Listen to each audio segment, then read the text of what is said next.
Brakathe Yahweh, Brakathe Yahweh Shai, Brakathe Yahweh, Brakathe Yahweh Shai, Brakathe Yahweh, Brakathe Yahweh Bashim Yahweh Shai, Bahashem, Kakadash. I belongs to the apostles and the elders of Great Millstone, which are well. And salutations to the hopeful elect out there, man. You brothers that sincerely do this thing in the utmost truth and sincerity. I'm going to title this show, Secular History Sheds a Greater Understanding on the Scriptures. Of course, we know that wisdom is the what of things. We know what the Scriptures say. And then understanding goes into why they say it, you know. And, secular history gives you a lot of the why, like why things are being said in the Scriptures. Why, you know, certain men take particular actions. What's the custom of that time? What was going on back then? You get that through secular history, all right? And the apostle Elder Tahar stressed this, to get into it. And with the spirit and power of Yahweh Bashim Yahweh Shai, if you go over there to GMS to the point, we've been getting into the secular history. Starting with the Babylonians, the Assyrians, the Persians, and now we're pretty much doing the Greeks. Now we're up to Antiochus, the fourth Theos Epiphanes, aka God manifest. His birth name was Mithridates. If you want more information on that, you could go in there. But we're gonna bring out more information this week. And I was out studying, getting some information together for the show, Lord willing. Finding out a lot, man. Find out a lot why he made particular actions that he did, and that's the inspiration for this show. Because when we read the book of Maccabees, some of the things that Antiochus did to profane the temple was temple prostitution, and had to sacrifice pigs on the altar. Now there was a particular reason he did this. He was a Greek, all right, and the Greeks worshipped many gods. One of them was Zeus, and not only there's two animals. The primary animal you sacrificed to Zeus was a bull, but secondarily it was pigs. All right, it was pigs. Pigs was one of the sacrificial animals to Zeus, which of course, pigs are abomination. Okay. Another thing Antiochus did was harlots, temple prostitution. Now, he didn't do that just to, of course he did that to piss us off, but he also was worshiping the goddess Aphrodite. Aphrodite is the god of sex. The Roman equivalent is Venus, which when you look into it, the Greeks picked that god up from the Persians, which the Persians picked it up from the Babylonians. It all goes back to Ishtar. All right, Ishtar, which Ishtar is we commonly call her the Queen of Heaven. Semiramis and Tammuz is that same deity, and worship of her is sex, orgies and these kind of things. So this tradition was passed down to the Greeks. See, there's a great significance in that statue that we see of these different kingdoms, and we know that America is at the feet, which the feet holds up the body. So the American empire holds up all these ancient deities that came before it, and that's what we see with the Greeks. The Greeks pretty much took on these different gods or goddesses or whatever, and adopted them from previous cultures. A prime example in today's society is Caesar Borgia. The one they call Jesus Christ is nothing but Serapis. All right, so you see that these same ancient demons and deities, whatever, just take the shapes and different forms, all right, of gods when a kingdom conquers them, right? And going back on Aphrodite, you had something called Hetera, which Hetera is temple prostitution. That was common amongst the temple of Aphrodite. Now, guess what? The temple of Aphrodite, you had different temples throughout the city-states of Greece, but you had a temple, all right, in Corinth. Corinth, Greece was a great city, man. The population, they estimated around 90,000. It was a great city, very expensive to go there too. All right. Now, with that in mind, that you had temple prostitution going on because to worship the goddess Aphrodite, you wouldn't hang with harlots, right? Now, when you read the book of Corinthians, the 6th chapter, verse 12, verse 12 to 20, you see what you understand what the Apostle Paul is talking about when he's saying joining our bodies onto harlots. All right, you see why he would say that. Because what?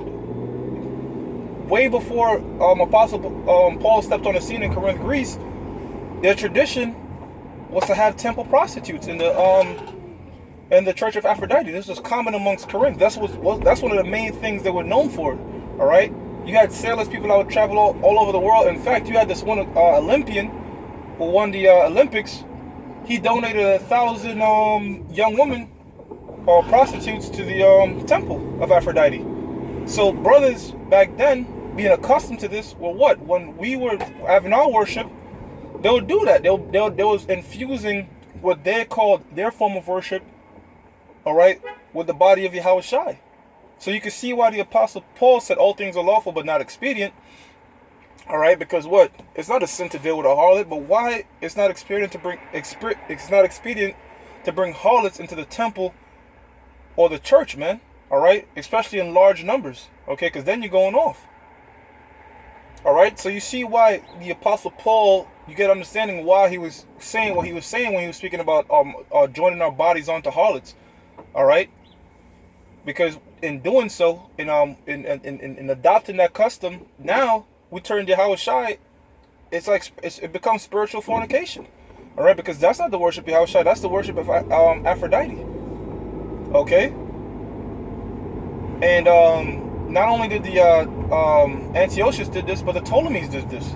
All right, because when you watch our show, you're gonna see that it wasn't just the Antiochians, but the Ptolemies was also fighting over what they call Kol Syria. All right, the land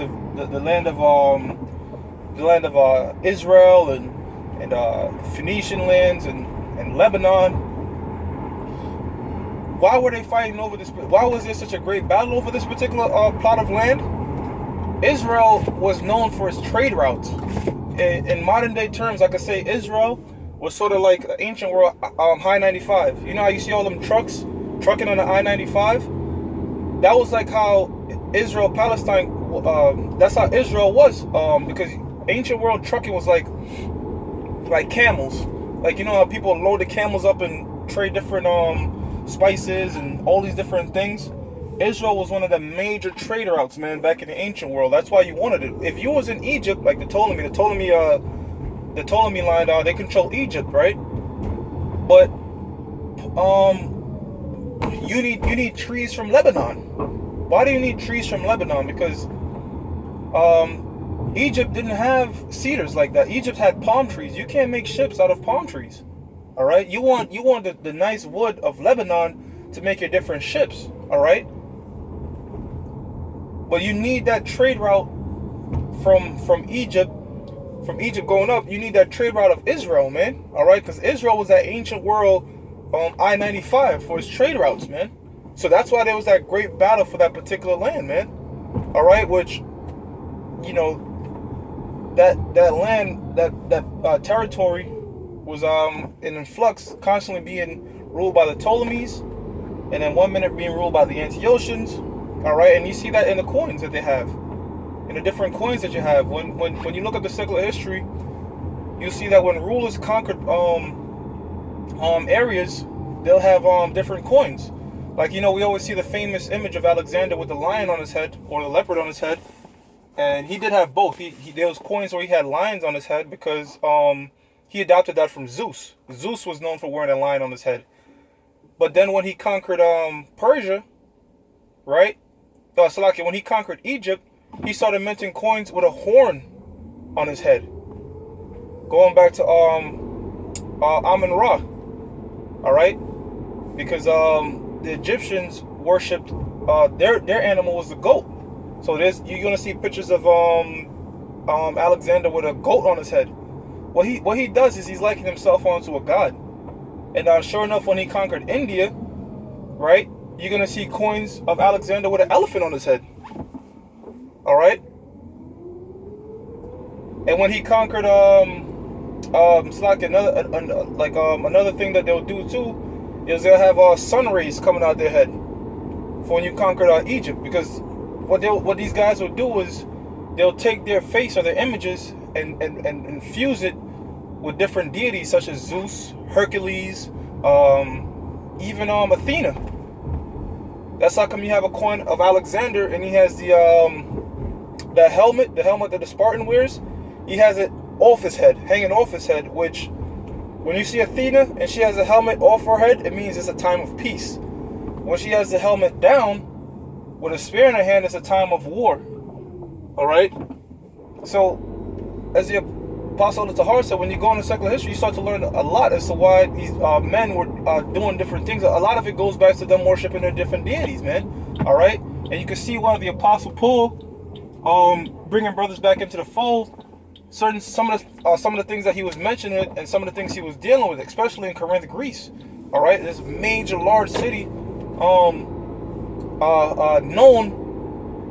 for the worship of Aphrodite, man. All right, but you know, if the Spirit allows, we're gonna do it a lot more linear. This lesson I was kind of all over the place, but you know, whatever. This Wednesday, I brought this when we do the continue the secular history show. We're gonna get more linear and bring up more information for you brothers, like in a more linear.